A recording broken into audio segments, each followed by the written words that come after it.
Well, hello everyone. Been working on the truck lately. Just want to show y'all, give y'all an update. I now have the rebuilt straight axle and leaf springs installed, all with leaf springs, all with brand new everything. Place that rebuilt them, did an excellent job on them. I actually painted them, they didn't paint them. But they replaced the bands, they replaced the rubbers in between the springs, everything. And it's got my polyurethane graphite leaf spring bushings in there. And on this side with the kingpin, I did have to put in one shim on this side, but it is good. There's no movement in this thing whatsoever. Let me show you the other side. There's this side. Actually had to put two shims on this side, but once again, it is tight. It is not going nowhere. Now tomorrow, I'm going to pull off my sway bar, get it cleaned up and painted. I should have already had it done, but I just hadn't felt like taking it off. But I'm going to get that cleaned up and painted tomorrow, and my new sway bar bushings installed. And when I got the old shocks off,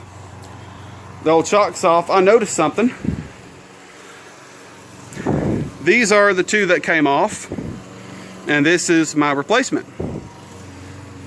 You can see that the replacement I bought as a stock OE fit replacement from Rock Auto, and it's actually a little bit longer.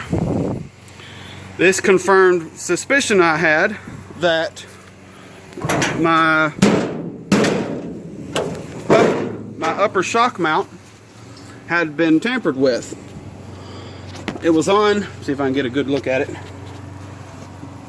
Yeah, you see that lower hole, right where my finger is, right there, down there? That's where my shocks were, and this is where they should be, up here, right there. So that's where they should be, and down there's where they were. Somebody got some wrong shocks for it and had modified the upper shock mount to compensate. And because they did that, both the shocks were actually rubbing and bouncing on the sway bar. So I had a noise up under the front end that I couldn't get rid of because these were constantly rubbing and bouncing on the sway bar. This is the upper shock mount. It's just a bolt with a spacer. I'm going to put it back where it should be to get it away from the sway bar and to get it back to where it should be. But there's the old shocks. Here is my new greasable sway bar bushings from Energy Suspension. There it is. There's a part number in case y'all want to get some for yourself. I measure this with a caliper, so it should work. It should work just fine. And while I was at it, since I had the money, I went ahead and got me a new master cylinder because mine has been going out since I bought the truck, and I just haven't had the money to get it, and just haven't really driven the truck enough to warrant me getting another one. So I had the money, I figured I'd go ahead and get it. But I was able to finish up my sway bar bushings. It took me a little bit longer than I thought it would be to get these made. But what I eventually had to do was I bought a bigger drill, put a 1/2-inch drill bit. This bolt is the inside diameter of this metal collar in here is actually a 1/2 inch, is what this bolt is, if it fits through. I did bored out with the 1/2-inch drill bit, and then put that collar on the drill bit and make sure the collar wasn't going to move. And then with this collar, since it's got those knurls on it, see my camera will focus. It's not going to focus up close for some reason.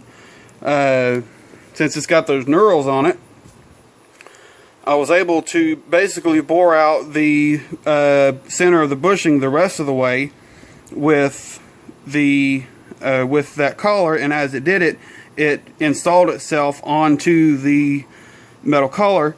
And then after I did that, I shaved it down. I shaved the outside of the bushing down enough to fit inside the end link. But those are finished. I am glad those are finished, because that was a chore mess trying to get those fixed on there. But they're fully rebuilt with polyurethane graphite bushings, and should never have to mess with them again. But there's my update. The guy that's building my gearbox has told me that it was not rebuildable. When he got it apart, the grease that came out of it looked like chocolate milk, and a little bit of water came with it. So he took it apart the rest of the way, and he found out that the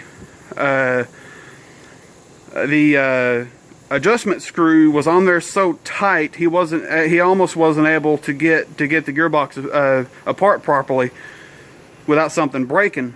So he was able to get it apart, but he got the, I think it's the lower cap or lower part of the housing or something apart, and he looked at the bearing race that's on the worm gear itself, and it was severely pitted with rust. I will put the picture of it in this video.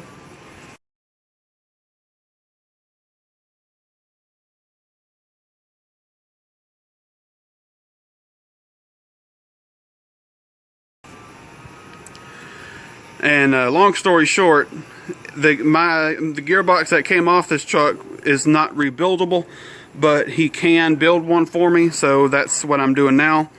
So that's what he's doing now. He's actually building one for me, and he was able to, and he does rebuild the rag joints. So I sent the rag joint with it, and he's building my rag joint for me.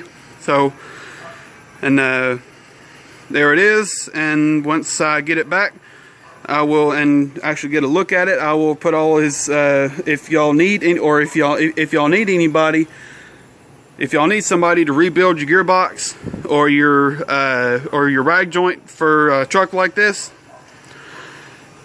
send me an email or send me a message on Facebook, and I will send you his information, and you can talk to him and get everything settled out and get everything worked out for you. But here's my update. Here's my new parts going on. One more look at the front end, just because it looks so pretty. Rebuilt leaf springs, rebuilt straight axle, and with everything I've been finding that's been damaged and tampered with and not smooth on this truck, I cannot wait. I am more excited now to get this thing back down on the ground with a completely rebuilt steering and suspension system, with a professionally rebuilt steering gearbox, and it will be greatly improved over what it was before. But there's my update, and I know it's kind of a long one. Usually my updates are kind of short, but there's my update, and I will see y'all later.